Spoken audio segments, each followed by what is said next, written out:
Hi, I'm here from Aunt M's Quilts and M's Scrap Bag, and today I'm going to show you how to do the Lucky Striped Shamrock.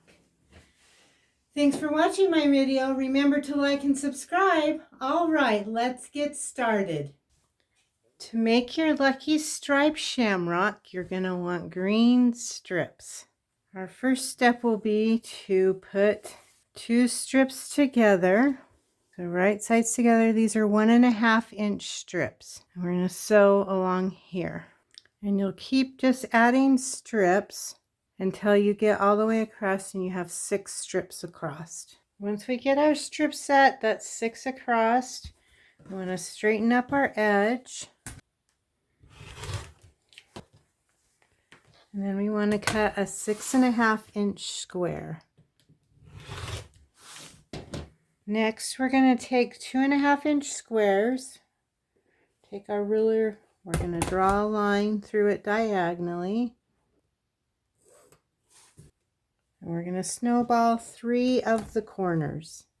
And we'll do that by sewing on the line that we drew.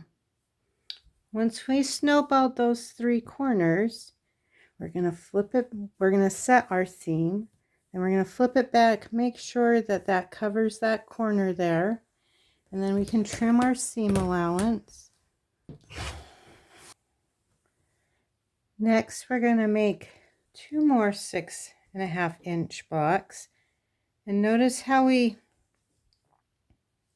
alternate how these go. So they're kind of rail fence. This is going this way. These stripes are going this way. These stripes are going this way.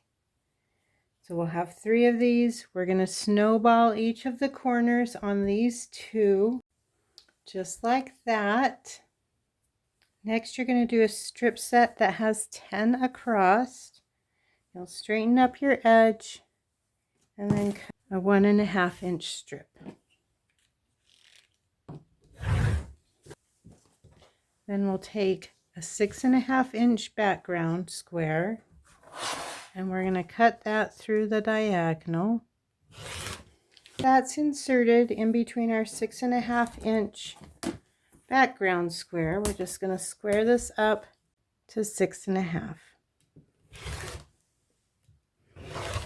Then we're going to arrange our shamrock as a 4 patch. And that will finish your Lucky Striped Shamrock.